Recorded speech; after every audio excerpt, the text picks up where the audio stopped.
Praise lord. ఈ దిన వాగ్దానము యెషయా గ్రంథము 54వ అధ్యాయము 17వ వచనము. నీకు విరోధముగా రూపొందబడిన ఏ ఆయుధము వర్ధిల్లదు. ఎంత గొప్ప వాగ్దానాన్ని దేవుడు మనకి అనుగ్రహిస్తూ ఉన్నారండి. మన జీవితాలలో మనకు వ్యతిరేకంగా ఉన్న ఏ ఆయుధము కూడా మరి వర్ధిల్లకుండా దేవుడు సహాయం చేస్తారంట. మనకి వ్యతిరేకముగా చాలా ఉంటాయండి. అప్పులు కానీ, మరి బాధలు కానీ, కష్టాలు కానీ, అనారోగ్యం కానీ, దుష్టుడి చేత శోధన కానీ అన్నీ కూడా ఆయుధాలుగా మన మీద దాడి చేస్తూ ఉంటాయి.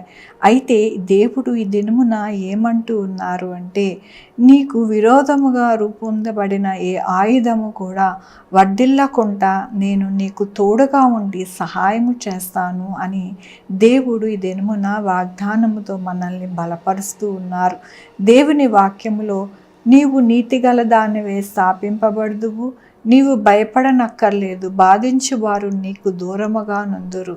ఇక్కడ దేవుడు ఏమంటూ ఉన్నారు అంటే, మరి మనము అంట ధైర్యముగా ఉంటామంట, నీతిగా మనము స్థాపింపబడతామంట, భయము లేకుండా మనము ఎంతగానో భయానికి దూరముగా మనల్ని దేవుడు ఉంచుతానని దేవుడు సెలవిస్తూ ఉన్నారు.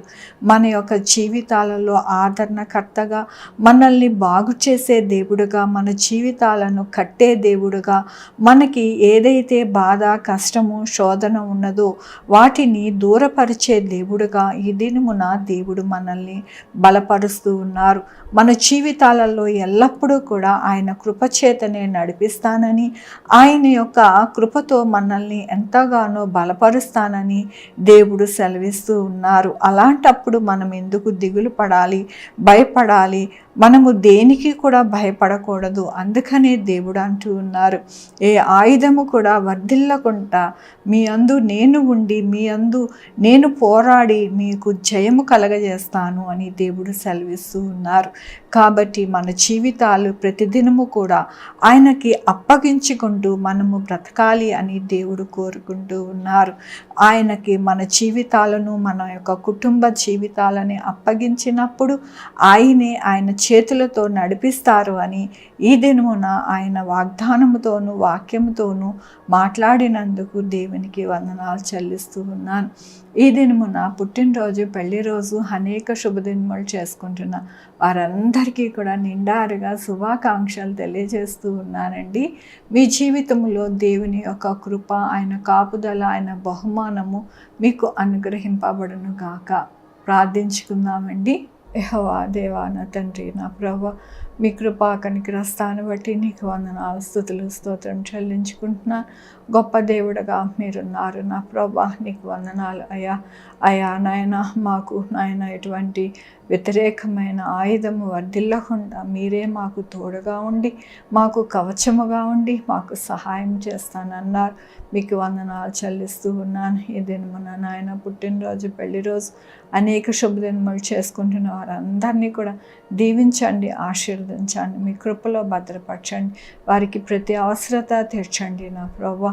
అలాగే నా తండ్రి, నా ప్రభువా, మా కొరకు ప్రార్థించమన్న వారిని, వారి బిడ్డల్ని, వారి యొక్క భవిష్యత్తుని, వారి ఆరోగ్యములు, వారి చేయి పనులు, వారి ఉద్యోగములు, వారి వ్యాపారములు అన్నిటికీ తోడై ఉండండి. Sugar, BP, thyroid, heart problem, kidney problem, AIDS, cancer, నరాల బలహీనత, పరాలసిస్, గ్యాస్ట్రిక్ ట్రబుల్, ప్రతి విధమైన అనారోగ్యాన్ని తీసివేసి స్వస్థపరచండి ఆయన. స్వస్థపరిచే యెహోవా నేనన్నా నాయన. గర్భఫలము దయచేయండి నాయన. నా తండ్రిని సుఖముగా నాయన ప్రసవ అవ్వడానికి, తల్లి బిడ్డ క్షేమం ఉండడానికి సహాయం చేయండి. మంచి పంటలు పండడానికి నాయన. నా తండ్రి వరదలు నాయన ఎక్కడ కూడా నాయన కొండ చర్యలు విరిగి పడకుండా నా ప్రభువా, ఎక్కడా కూడా భూకంపాలు రాకుండా, ఎక్కడ యుద్ధాలు లేకుండా సహాయం చేయండి.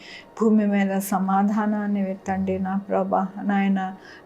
మా అధికారులకు కూడా జ్ఞానము దయచేయండి. పాపం అనేది ఎక్కడా కూడా నాయన ఏలుబడి కాకుండా సహాయం చేయండి. ప్రతి బిడ్డకి తోడై ఉండండి. 2 వీలర్ 4 వీలర్ బస్సెస్, ట్రైన్స్, ఏరోప్లేన్లో నాయన ప్రయాణిస్తూ ఉండగా క్షేమంను దయచేయండి నా ప్రభా. అలాగే నాయన నా తండ్రి నా ప్రభా, ఈ యొక్క వైరల్ ఫీవర్స్ కానీ, డెంగ్యూ కానీ, అలాగే ప్రభా ప్లేట్లెట్స్ పడకపోకుండా సహాయం చేయండి నా ప్రభా. ప్రతి బిడ్డకి నాయన తోడై ఉండండి. హాస్పిటల్స్లో ఉన్న ప్రతి బిడ్డకి సహాయం చేయండి.